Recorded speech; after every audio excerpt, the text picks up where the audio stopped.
ado, it gives me great pleasure to introduce to you the next Chancellor of the Exchequer, John McDonnell.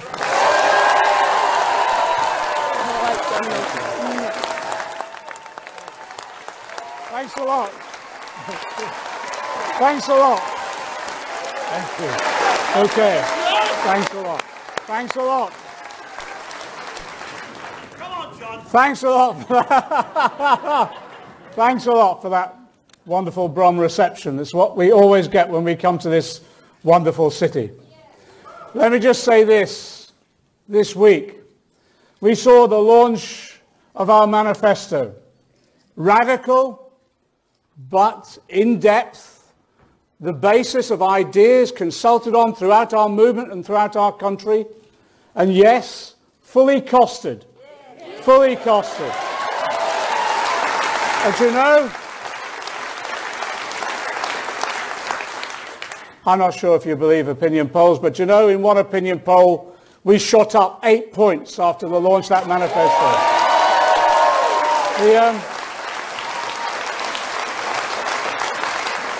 And then we saw the launch of the Tory manifesto.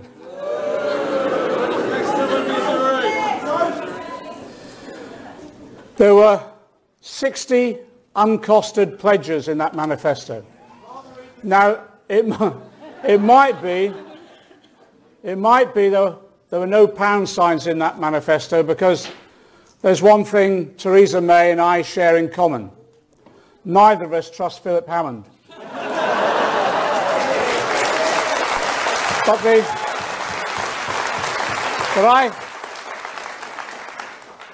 I think that manifesto from the Tories, the mask slipped a bit. It showed absolute contempt for the British people.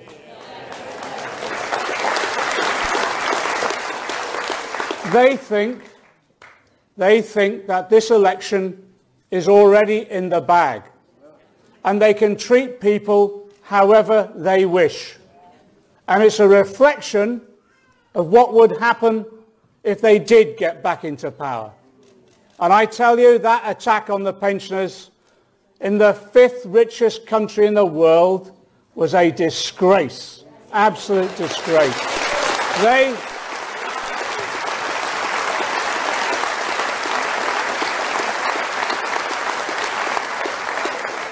They want to break the triple lock. We've been campaigning for years, haven't we, as a party, to lift pensioners out of poverty. And under Labour government, we lifted 900,000 pensioners out of poverty. But there are still nearly 2 million pensioners in this country living in poverty. And the Tory answer to that is to break the triple lock and put pensions at risk for the future. We did a calculation saying if that triple lock had been broken, it was down to a double lock only for the last couple of years, pensioners would have lost about £330 a year. But also they then went on to the winter fuel payments. We have, let's be clear, we have 1 million pensioners living in fuel poverty. 30,000 excess deaths every winter. They don't have that in Scandinavia or Nordic countries, which are much colder than ours. Why do we have those excess deaths? Because pensioners are cold in winter. They can't heat their homes because the energy prices are so high and because insulation is so poor. And yet they want to. They won't give us the exact figures, and we tried to press them time and time again. But the suspicion is this, that they want to save maybe up to £2 billion on winter fuel. That means basically 10 million pensioners losing winter fuel allowance. And they say, well, don't worry, it'll still go to the poorest, those on pensioner credits. A third of people who qualify for pensioner credits don't claim it. Why? Because the form's 19 pages long. It's difficult. It's difficult, of course it is. So this is cynical. They know they want to cut the winter fuel allowance, and they know at least a third of the poorest won't even claim it. And that's how they'll save their money, by forcing pensioners yet again in this country to choose in winter between heating or eating. 5th richest country in the world. That's a disgrace, isn't it? Absolute disgrace. And you know, They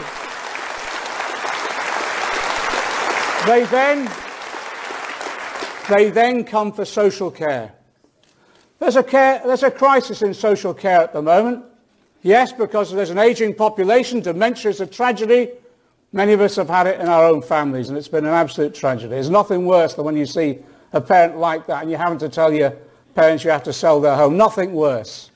But I tell you, some part of that cause is 4.6 billion being cut from social care under the Tories over the last 7 years. That's what they did. And the Care Quality Commission says what? It's reached social care into a tipping point, into a crisis already because of Tory cuts.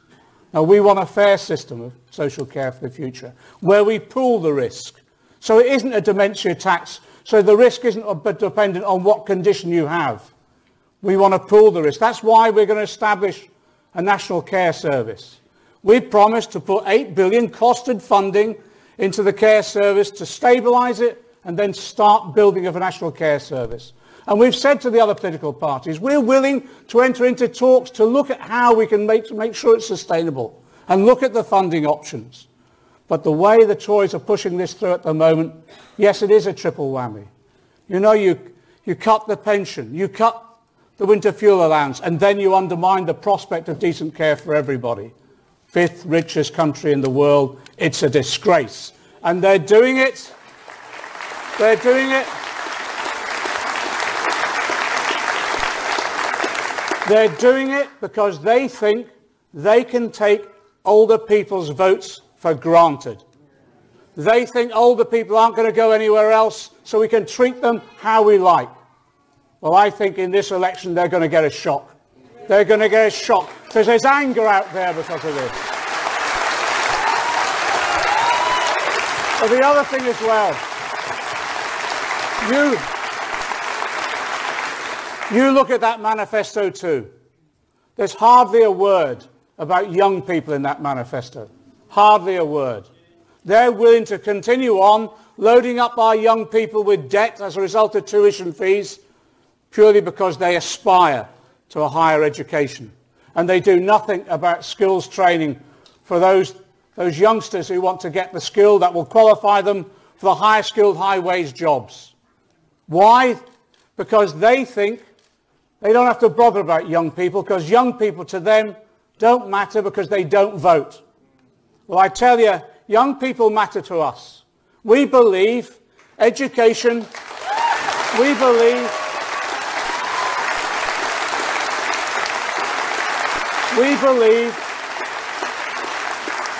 believe education is a gift from one generation to another. It is not a commodity to be bought and sold. That's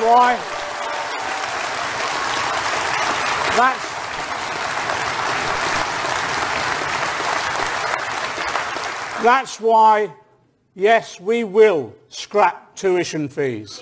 We will get rid of them.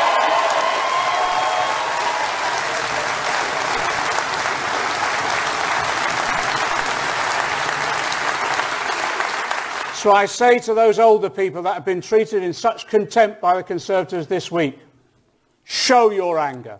Show your anger by voting Labour in this general election. And I say to the young people, show just what you think of the Tories, because they think you're not going to vote. I say to young people now, in these last hours, if you're not registered, register. And when you register, you turn this election into a young person's election. And you turn out and vote. Because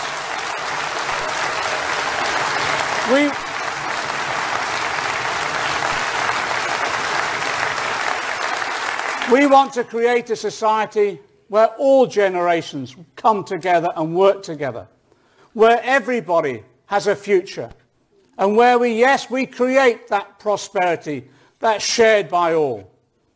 Yes, a society for the many, not the few. Now, I tell you this now. In these last few days in the run-up to the election, this last 2.5 weeks, we have the opportunity of a lifetime, don't we? Yes. The opportunity of a lifetime of electing a government with an honest and decent and principled leader that will transform our society. The Tories, I warn you, the Tories are losing on policy debates. In fact, Theresa May runs and hides and won't even debate with Jeremy on television. So what they will do is turn to personality, and there will be vicious personal attacks. Wait for it. I tell you, that's inevitable from these Tories. But we will rise above that. We will debate policy after policy, wherever they want to debate it. But more importantly, we'll argue those policies on the doorstep in this next 2.5 weeks. So I say this to you. It's all to play for. Let's get out there and win this election. Let's carpe diem. Let's seize this opportunity. With courage and determination, we can win this election. Despite what they've thrown at us, we can convince people that we can transform our society. And we can do it through courage, determination, and yes, above all else, that principle we have in the Labour Party. Solidarity. Solidarity, brothers.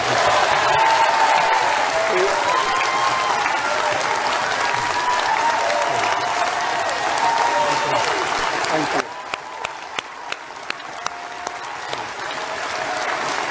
I'd like... Thanks.